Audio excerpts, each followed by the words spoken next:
Welcome to KevJet, the podcast, Bishop Kevin Foreman. Listen, I'm super excited to be with you today. You have an amazing name. I just have to say it. It's an amazing name. You know what our name means? Handsome birth, isn't it? That's exactly it. That's exactly it. Yeah, exactly it. As we were sharing before we before we started recording, I love your hair. Like you make me want to grow some hair, and I've been cutting it off since I was 16. Not because I was losing it; it's just because it was easy. My hair grows so fast. But every now and then, I'll see a hairstyle that makes me say, "Oh my goodness!" Like it makes me want to try something else. And I listen. You are my inspirations. I appreciate it.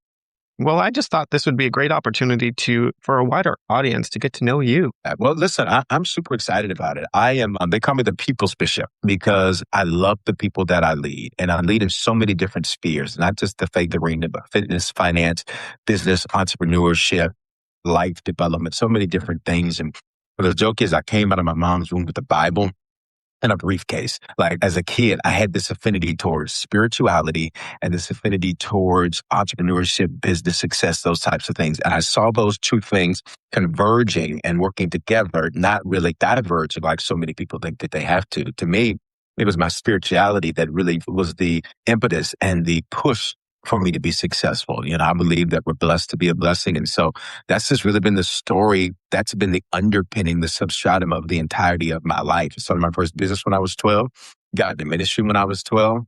In fact, there's this bank in Colorado called Young Americans Bank. I was born in Denver, Colorado, raised in Memphis, Tennessee, went back to Denver, Colorado, now in Atlanta, Georgia. And there's this bank in Denver called Young Americans Bank. We pioneered their business loan program. So at 12, I got my first business loan. They had a special charter from the state to offer financial products to kids 18 and under. And so to this day, there's still a picture of me standing up on the second level of that bank in this place they call a Marytown, where teenagers basically go to run the city for a day in a variety of different roles to get exposed to life, business, what's in your checkbook, just kind of like a life simulation. And so every person, every teenager that goes to that second floor have to walk past a picture of me when I was 12 holding up my first business plan. Because at 12, I was like, I know I want to do my own thing. Like I like doing my own thing. I like calling the shots. I like being the boss. I like getting results. I like getting things done. And that same year, I got started in ministry as a drummer. And I got to tell you, I was horrible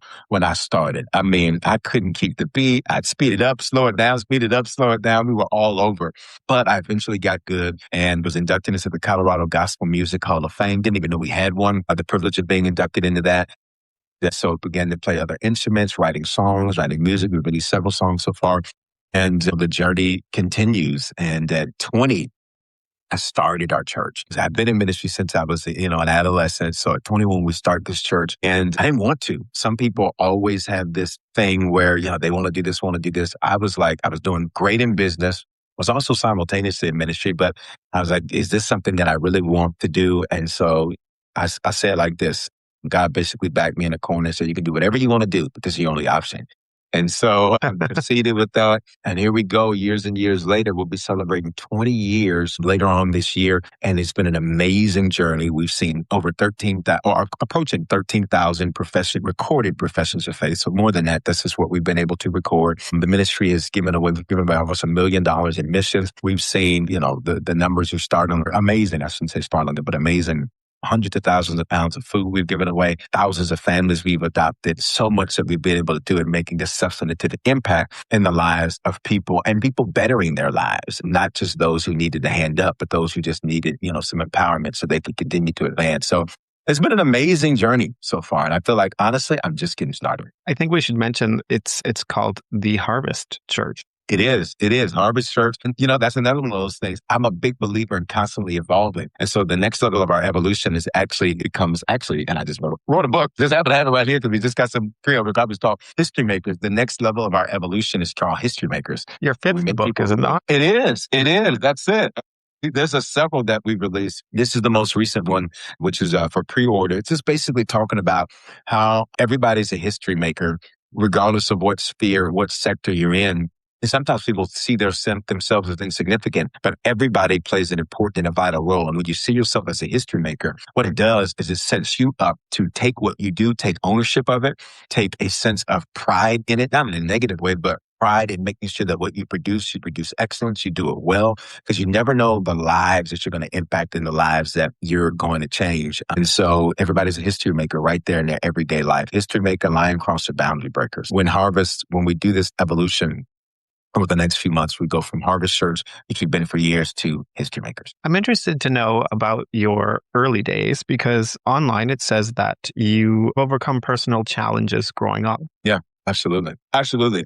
So I grew up with an amazing mom. Let me show you this. My mom is amazing. And I didn't realize, I thought everybody just, had good mom stories. And it's a generalization. And I sometimes listen to people, counsel people, talk to people.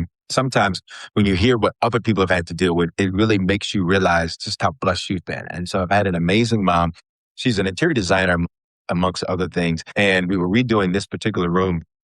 And so on my sticky stack, she just wrote me a little love you, I just dropped it, but she wrote me a little love you note on the sticky stack. She's been my greatest fan. And, since the beginning of everything that I would do. I mean, when I was a kid, I was speaking at oratorical contests and doing all kind of things.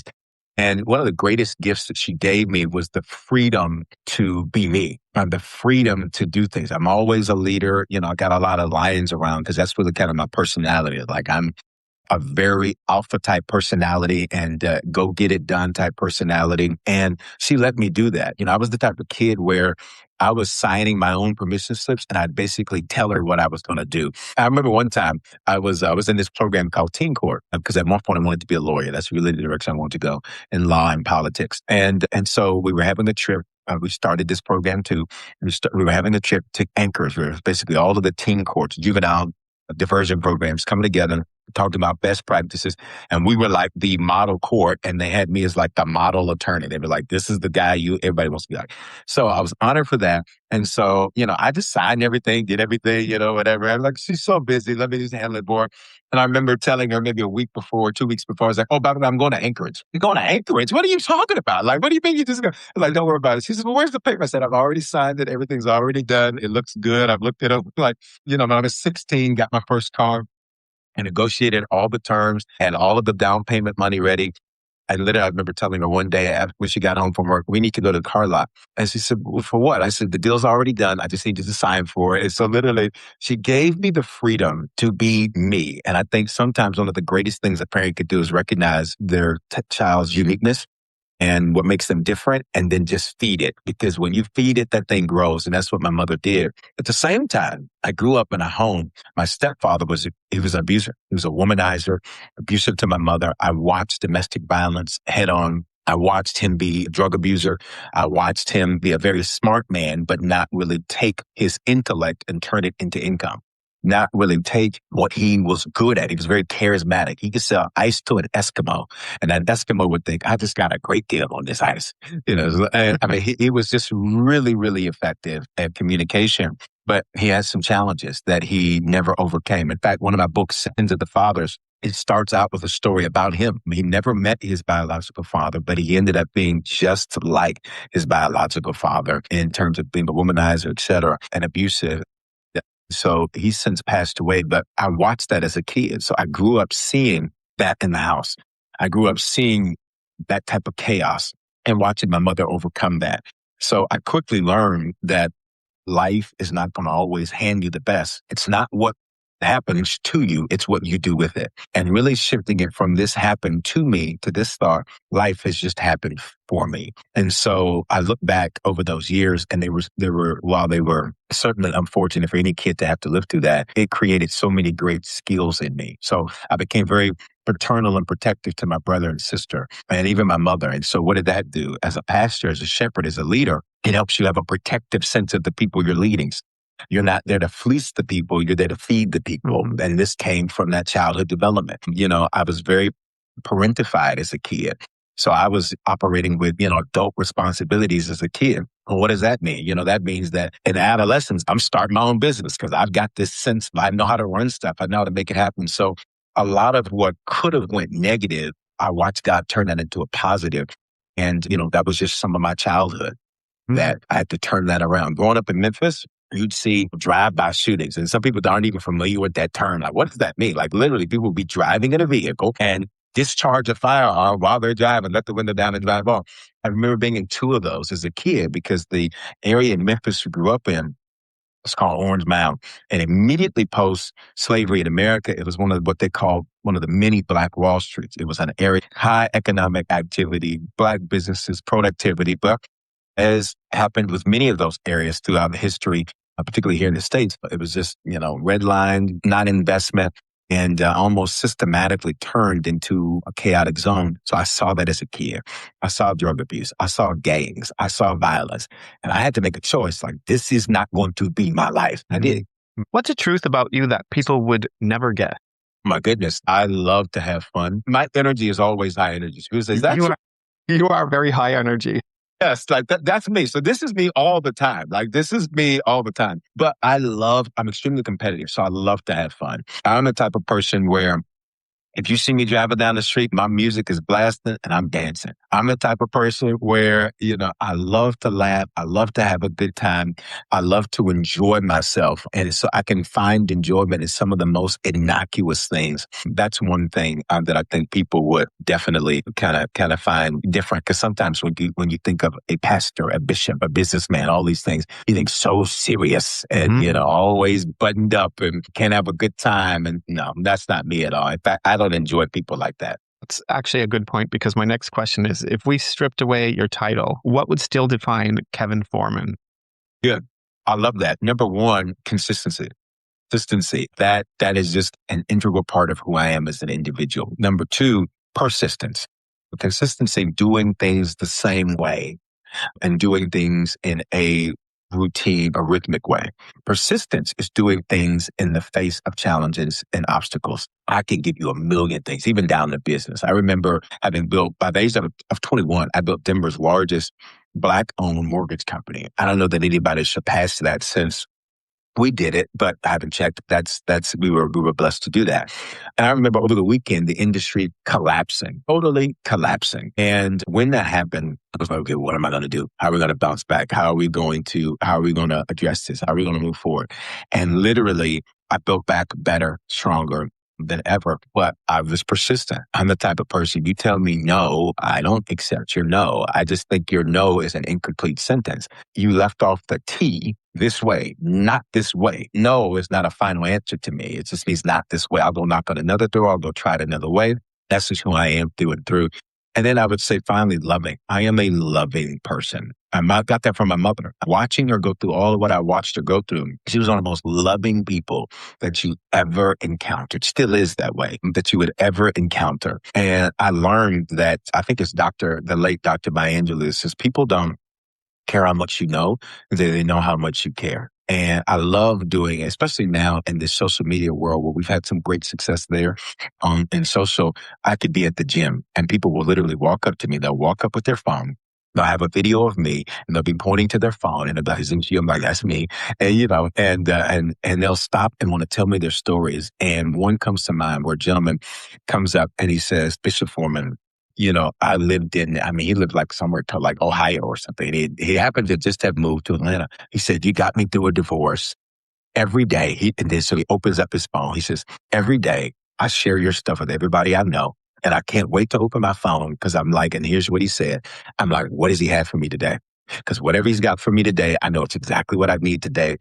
And to me, that speaks to that loving nature. Like what I do is I love the people that are connected and I love to see them get results. And those three things, if you took away every accolade, you took away every title, you took away every position, those three things would remain. How has social media transformed your brand, your business? It's everything. I mean, it's so funny. In coming to Atlanta, we do what we call hybrid church, so buildings and online. And out of the 16,000 plus people who are connected, the majority of them have never been in a building. Out of the almost 13,000 professors of faith that I mentioned earlier, the majority of them have never stepped in a building. So social media for us is everything. And I got to be honest, I was anti-social media at first, which is kind of crazy because I'm all into tech, into apps and all of that. But when it came to social media, I just loathed it. I loathed the concept. I remember for years I resisted doing YouTube because I was like, YouTube is just everybody's on YouTube. I don't want to be sitting there with everybody like that. Social media, I remember for a while, just kind of sitting at around on Instagram in particular, just sitting around maybe 50,000 and followers, and it just wouldn't move. So I just hated looking at it. I just gave it to my PA and my personal assistant. I just said, just do something with it. It just won't move, and I don't know what to post. And it was kind of like letting people into your life. And I've always been a pretty private person and a very public figure. I was on stages, but very private. I like to respect that. And so, people say, oh, you got to show them this and show them that. And I don't want to show anybody all of that. Like, that's my personal life. That's my personal space. But to be honest with you, it is everything. Social media has completely transformed how we do ministry. It's completely transformed even how we do business. It is really everything. Is the new TV. And I used to, again, I was kind of slow to adapting it. I even used to remember when people would say, you know, they didn't have cable or satellite or what have you. They would just look at YouTube. And I was like, look at YouTube. Like, what are you talking about? Like, I got real cable. I got real satellite. And now I'm like, oh my God, I don't use cable or satellite. I just use YouTube too. So I don't know what took me so long to adapt to that, but I have, and we're seeing great success. Have you ever felt like you were losing yourself while trying to be strong for others? Because I would imagine you hear a lot of stories from people that come to you for guidance. So how do you take care of yourself, I guess, is the main question there. Yeah, that's a really good question. I think this is so part of one of the things I would add to one of the questions you asked me earlier, is, if you strip away the titles, I would add a fourth, is that I'm a student. I live my life as a student. I don't live life as an expert. I've got the experience, I've got the credentials, I've got the receipts, as they say. I got the fruit to show that I have learned some things and have accomplished some things, but I don't live that way. I live my way as a student. So every day I'm inquisitive. Every day I want to be better than yesterday's version of myself. And I bring that up because one of the things that just recently in the last 12 months that I began to pay attention to was that as a result of how I grew up, and I mentioned being parentified, taking care of my brother and sister, protective of them, protective of my mother, because you never knew what you were going to get with my stepfather, depending on whatever drug he was on and whatever mood he was in, whatever was drinking along with that. It could either be a day in paradise where you're smiling and it's like, oh my God, or it's a heartbeat away from hell. I mean, like it was literally that traumatic. And I, because I'm the type of person that I just keep it moving, move forward. I never really realized that there were some things that shaped me, but shaped me in such a way that it was a double-edged sword. And so in the last 12 months, one of those things that I realized was that being so parentified, I would often take on the responsibility of people and make it personal, and it wasn't mine. Make it a personal thing, and it wasn't mine to do. And so for years, I operated that way and really did and neglected myself as a result of that. And that's nobody else's fault. That's just me. That's just the way I live, the way I move. And so I basically set myself on fire to keep everybody else warm. So pairing that with a very, alpha type personality, go getter. So this is the most interesting yin yang, where let's go get it, let's go get it, let's go, let's go. And then there's this yang that's just like, well, okay, I'm taking responsibility for grown people and responsibility for other people. And what I have to do is step back. And it's the simplest saying that I said that I had to create for me because I don't have any natural children. And part of that is I said, because I've raised a lot of grown people and I still got time if I want to do that. But I was like, I have been investing in people since I was a kid. So that's all I know is pouring into other people and developing other people. And I had to develop this saying, which simply says, and it's a little slang in it, but I don't have no kids. And the reason of that was to remind myself, I am not responsible for what other people do in their lives. I'm not responsible for what people do once I counsel, once I coach, once I give the information. I am not responsible for that. And it helped me. And I only really realized that in the last 12 months. It really helped me because it even boiled down into dating and relationships to where, I would take on projects. And then taking on a project, I'm doing all these things. And I have to step back and say, what are you doing? Like, what are you doing? I am not a Roman Catholic bishop. So I do not have a vow of celibacy and a vow of not getting married and all of that type of thing. And so in that, I have to step back and realize everything about me was shaped in this environment where I was always responsible for everything, even the things that had nothing to do with me. And that revelation helped me to step back and say, you don't have to do that. You need to make sure you're good because if you're not your best, it doesn't matter what's going on. I love something you just said. I love the sentence, I set myself on fire to keep other people warm. I love that. Yeah. I think a lot of people can resonate with that. Yeah, because so many of us do. And you don't even recognize it because you're so used to it. So you think this is just my life. This is just my lot. This is just my position. This is just what I do. And the truth is, often the weight isn't the problem. It's the way we carry the weight that's the problem. Meaning the weight of a job, the weight of an assignment, the weight of being a mom, a dad, a business owner, an entrepreneur, a podcast, an influencer, whatever it might be. The weight often isn't the issue. It's the way that we carry that weight. And if you carry that weight thinking that I'm responsible for all of these other people and all of what these other people do, you will constantly set yourself on fire and everybody else will be warm, but you're burning. And you will go through life having lived it, but never actually enjoyed it. Having gone through life, having done a lot for people and nothing for yourself. Having done a lot to build others' lives. And then you look at yours, and it's not that it's bad.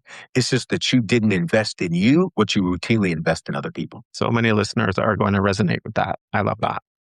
If your life right now had a title, what would it be? Ooh, Phoenix. Phoenix. So the Phoenix is this mythological creature. And I think it's so too apropos even coming to Atlanta where the bird of the city, the emblem of the city is a phoenix. There's no bird that literally exists that's a phoenix. It's a mythological creature that the myth was this, that the phoenix would recognize when it got to the end of one stage of its life. And instead of letting life dictate what was next, it would set itself on fire, then emerge from the ashes, resurged, renewed, restored, ready to get greater results. And so there's so much that's happening in our life, in my life, in ministry, in business right now. That's exactly what we're doing. It's not that anything was wrong, but we're setting a lot of things on fire to emerge and resurge better. And so literally, we're in the middle of what we call Project Phoenix, which is going through everything and setting things on fire to let them be stronger and better. And that doesn't mean a bad thing. Setting on fire just means refining them, restructuring them, simplifying them. If I was to give this time of my life a name, Project Phoenix would be what I call it. Yeah. Yeah. And the awesome thing about it is when you recognize it and you decide to do it yourself, it gives you a level of freedom because life doesn't force you to do it. Sometimes we change when life forces us to change. You change when you learn enough that you want to, or you hurt enough that you have to. And I've discovered that if you do it the first time, you learn enough that you want to, a lot of change that's scary isn't as scary because you're initiating it. Yeah. I love that. What scares you more, standing still or starting over? That is good. Standing still. Standing still. I'm not afraid of starting over because when you start over, you're not really starting over, you're starting better because you got skills, you got talents, you got abilities.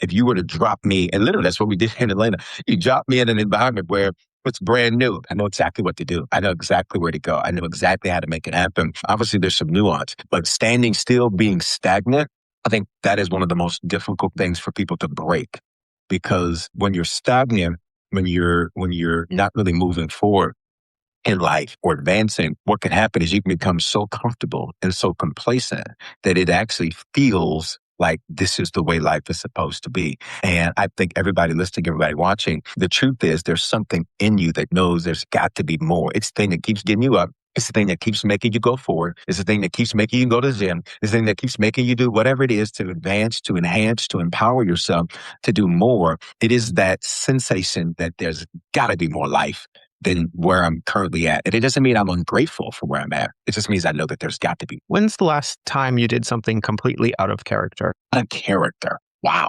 That's a good question because I think generally most of what I do is in character in the sense that I operate from a set of values that really dictate my actions. I will say that I used to be, this is one of those student things. I used to be the type of person where I could get very angry. Now, not like a violent anger, but like if I was frustrated about something, like you don't know, everybody's gonna know. Everybody's gonna know. I would say, and this is probably kind of mild, but one of the things that I've learned to do is okay, be mad and then move on fast. And so I've begun to adopt this mentality and this way of navigating through life where, I get mad and then I just move on very quickly. And I think the out of character part is there's been a few times people come to me and say, sir, we just knew you were just going to be really, really upset about that. And I said, I said for a couple of seconds and then I decided that wasn't going to serve me. So I moved on. So that's kind of mild, but that's probably one of those things. Because everything else is kind of in character, like doing crazy stuff, eye to eye, like that's in character for me. I like stuff like that. kind of doing random, like, what is he doing today? Oh my God, what is he doing? Like, that's in character for me. There's a lot to me. Who knows the real you and what do they see?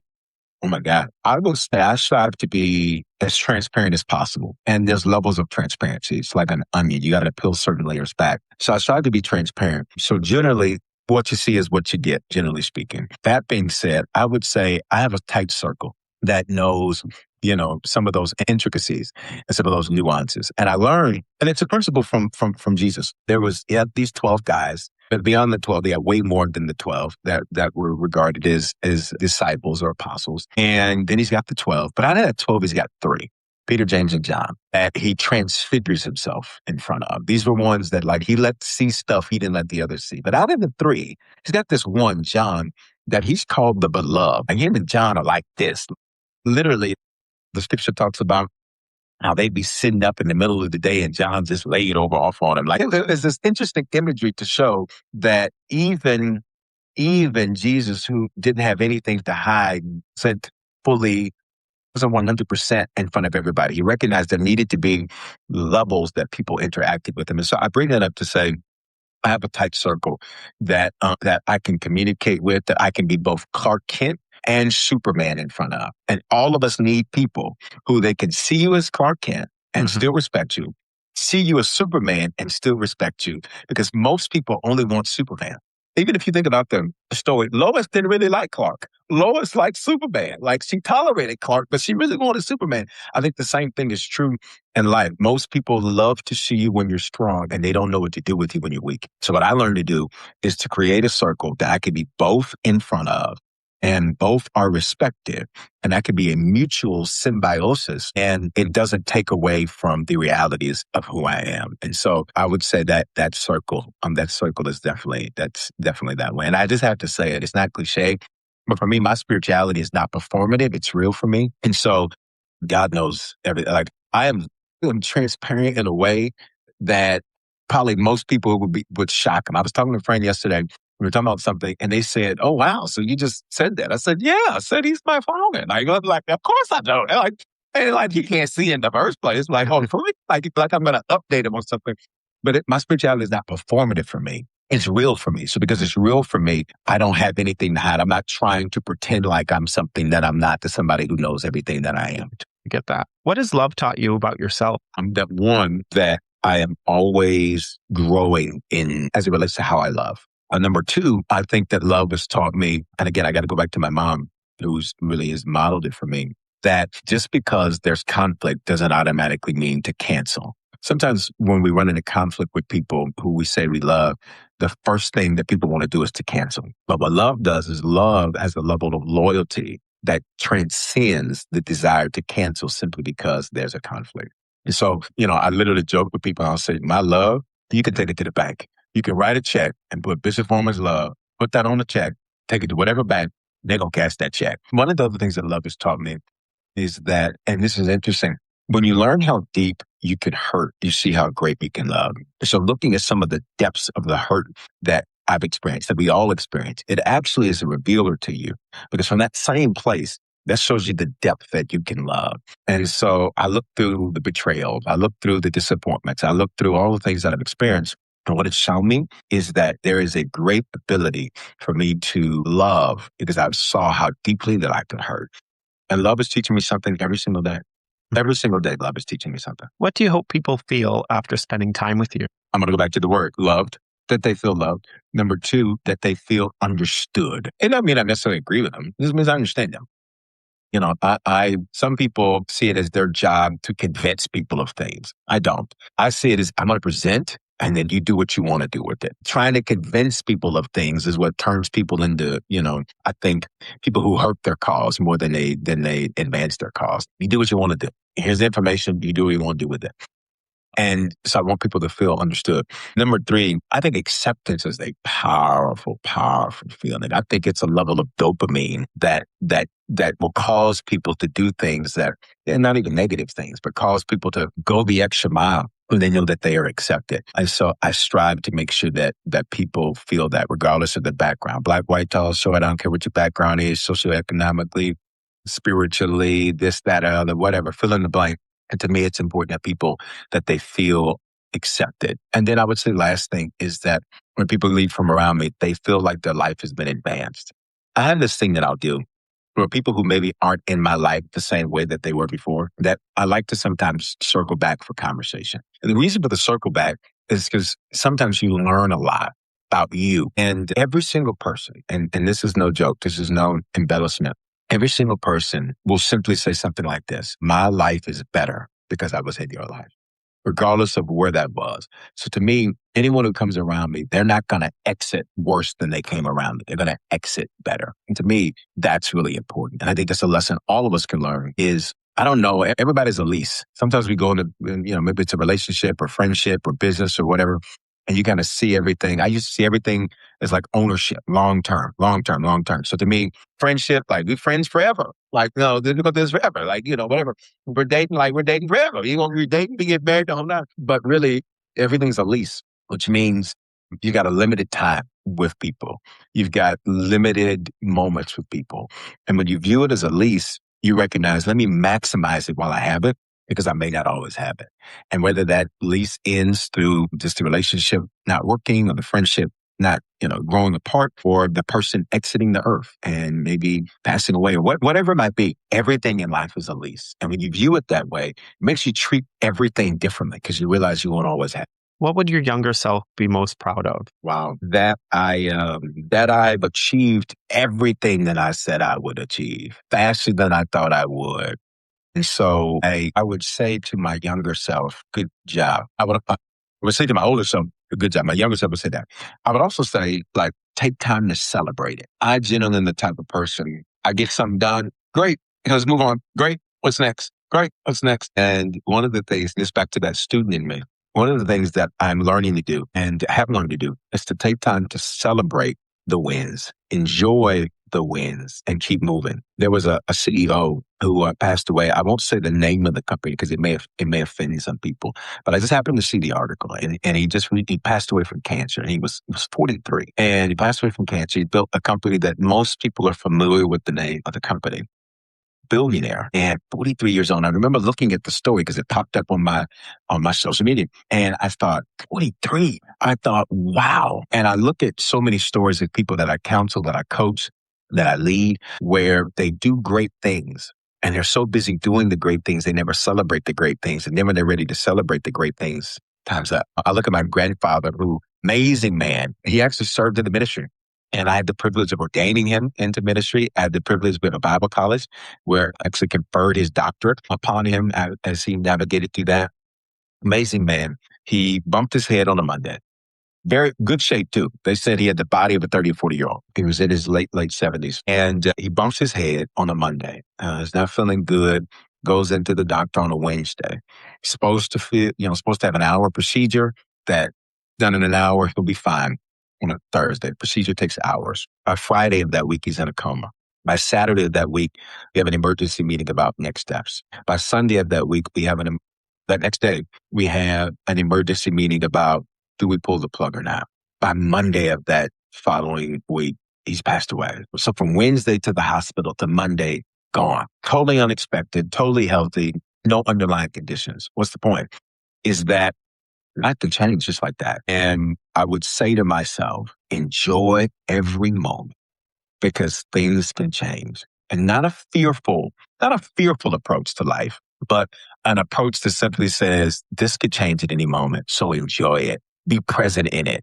Live in it. Don't be so focused on what's next that you don't enjoy what's now.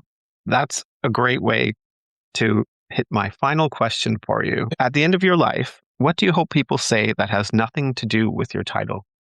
That's so good that he changed lives while he was here. That's literally what drives me. I literally have it written in my notes at the very top that you have a green light if it changes someone's life. It's a green light. Sometimes, especially Christians, get into this thing where I'm praying about this, praying about this, praying about this, praying about this, praying about this. Like everything is a red light. Everything is a stop. I live life where everything's green unless I get a red light. I don't live my life with one foot on the gas and, on the accelerator and one foot on the brake. I live my life go. And I would want the story to be that man used his life to change the lives of other people all day, every way, whether it was business, whether it was ministry, whether it was just in people he interacted with, whether it was on a podcast, doesn't matter. I lived my life to change the lives of other people. That gives me a sense of fulfillment, gives me a sense of joy, gives me a sense of these are the results that matter most. Because at the end of the day, when we exit the earth, you're not taking your house. Not saying you don't need one while you're here. You're not taking your car or cars or motorcycle or jet boat or whatever. You don't get to take your 401k, your IRA, your savings, your stocks. The only thing you get to take when you exit this earth are the lives that you impacted. That's it. That's the only thing that is ascribed to have any value once you exit the earth, because the earth will still speak about you through the lives that you've impacted. So for me, it's always about the impact. And I think leading that way is what's made me an effective leader, and always trying to get better, is because the impact is what I care about. The results in the lives of people is what I care about. And so if I was to exit the earth, I'd want that to be the common thing. And listen, I'd want a very long service. I'd want the service to take a long, let everybody speak, no one to speak. I'm joking, but let it be said that that man changed lives. And I would want it to look like the lives that have been impacted. I'd want that audience to be so diverse that they say, now, whose service is this for? Because look at all of the different people that are like, we don't even know. We got people from London, people from South Africa, like, whose service is this? That's how I know did what I was supposed to do. And I loved getting to know you a little bit better. And I love that I'm able to share this story to listeners all around the world. I appreciate that. Thank you so much. And let me just say this. Thank you for what you're doing, creating these conversations. You never know the impact that a conversation is going to have on somebody's life. And often it doesn't show up in the data. It doesn't show up in the comments. It doesn't show up in the emails. It can sometimes be a small thing that is shared with somebody. If I say big doors swing on small hinges, it can be a small hinge that somebody gets, but it changes their whole life. So big salute to you. And thanks to you for creating these conversations and having me. I really appreciate that. Thanks a lot.